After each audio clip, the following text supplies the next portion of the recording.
दोस्तों, रूस एक बार फिर आरआईसी संगठन को दोबारा सक्रिय करने की पूरी कोशिश में लग गया है।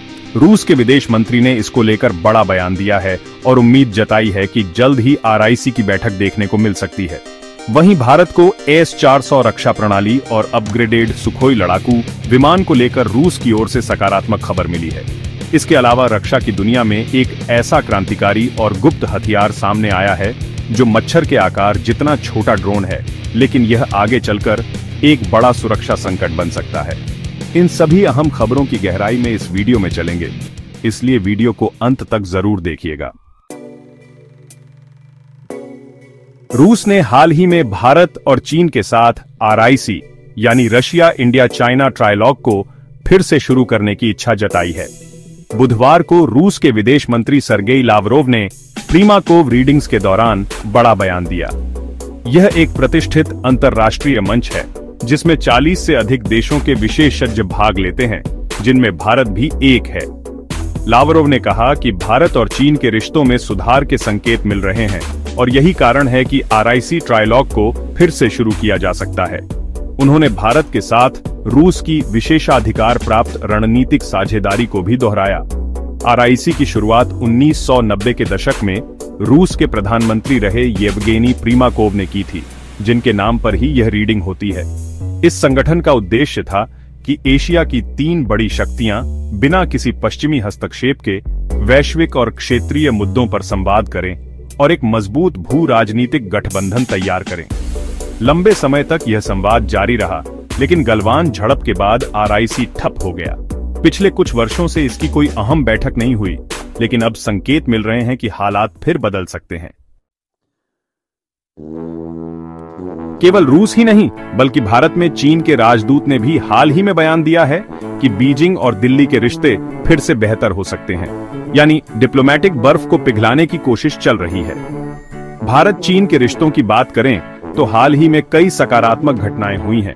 भारत के राष्ट्रीय सुरक्षा सलाहकार का चीन दौरा, चीनी विदेश मंत्री का भारत दौरा और अन्य कई उच्च स्तरीय बैठकें। साथ ही दोनों देशों के बीच सीधी उड़ान सेवा फिर से शुरू करने और व्यापार को आसान बनाने पर सहमति बनी है।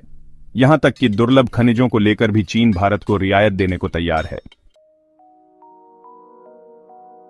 हालांकि वैश्विक मंच पर कई ऐसी घटनाएं भी हैं जिनकी वजह से भारत और चीन के बीच अब भी पूरी नजदीकी नहीं आ पाई है। चीन यह उम्मीद कर रहा है कि इस वर्ष एक अहम बैठक के दौरान प्रधानमंत्री मोदी चीन का दौरा करेंगे, जिसमें रूस के राष्ट्रपति भी उपस्थित होंगे। रूस के लिए भारत एक पुराना भरोसेमंद दोस्त है और चीन एक आर्थिक महाशक्ति। दोनों के साथ मजबूत गठबंधन रूस के लिए फायदेमंद है, खासकर यूक्रेन युद्ध और पश्चिमी प्रतिबंधों के बाद। यही वजह है कि रूस अब फिर से आरआईसी को सक्रिय करना चाहता है। इसके अलावा एससीओ समिट के दौरान भारत के रक्षा मंत्री और रूस के मंत्री के बीच मुलाकात हुई, जिसमें S-400 मिसाइल प्रणाली की डिलीवरी पर चर्चा हुई। रूस ने भरोसा दिलाया है कि वर्ष 2026 तक भारत को बचे हुए S-400 सिस्टम सौंप दिए जाएंगे। इसके अलावा रूस ने इन सिस्टम्स के लिए मिसाइलों की आपूर्ति भी फिर से शुरू करने की बात कही है। अब बात करते हैं एक ऐसे गुप्त हथियार की जो भविष्य में सुरक्षा के लिए सबसे बड़ा खतरा बन सकता है। सोचिए, एक मच्छर के आकार जितनी छोटी चीज हवा में उड़ रही हो, लेकिन वो असल में एक हाईटेक ड्रोन हो। जी हाँ, चीन ने ऐसा ड्रोन तैयार कर लिया है जो कीड़े जैसा दिखता है, लेकिन एक पूरा जासूसी सेंटर है। ये चौंकाने वाला ड्रोन चीन की national university on off defence technology ने बनाया है, जो सीधे चीन की सेना के लिए तकनीक बनाती है। इस ड्रोन को हाल ही में CCTV 7 मिलिट्री चैनल पर दिखाया गया, जहां एक छात्र ने इसका लाइव डेमो दिया। इसमें एक छोटा camera, sensor, wireless communication, flight control सब कुछ मौजूद है और यह सिक्के से भी छोटा है। इसे स्मार्टफोन से कंट्रोल किया जा सकता है। चीन की योजना सिर्फ इस एक ड्रोन तक सीमित नहीं है, वह पूरी माइक्रो रोबोटिक फोर्स विकसित करने की कोशिश में है। हाल ही में उसने ऐसे ड्रोन बनाए हैं जिन्हें तोपों से भी लॉन्च किया जा सकता है और ये अपने वजन से 3000 गुना बल सह सकते हैं। लेकिन यह दौड़ केवल चीन तक सीमित नहीं है, अमेरिका और यूरोप भी इसमें पीछे नहीं है। नॉर्वे की टेलीडाइन फ्लियर कंपनी ने ब्लैक हॉर्नेट नामक हथेली के आकार का ड्रोन बनाया है, जो अमेरिका और नेटो सेनाओं में इस्तेमाल होता है। ब्लैक हॉर्नेट 4 इसका अपग्रेडेड वर्जन है। अमेरिका की वायुसेना भी वर्ष 2021 से छोटे ड्रोन पर काम कर रही है और हार्वर्ड यूनिवर्सिटी कारोबोबी प्रोजेक्ट तो ऐसे माइक्रो रोबोट्स पर काम कर रहा है जो उड़ सकते हैं, तैर सकते हैं और दीवारों से चिपक सकते हैं। अब सवाल आता है कि क्या भारत के पास भी ऐसा कोई माइक्रो ड्रोन है? तो जवाब है हाँ, भारत के पास भी छोटे यूएवी मौजूद हैं। हैदराबाद की जैन टेक्नोलॉजीज ने ऐसे ड्रोन बनाए हैं जो सीमावर्ती क्षेत्रों में निगरानी और लक्ष्य पहचानने के लिए उपयोग होते हैं।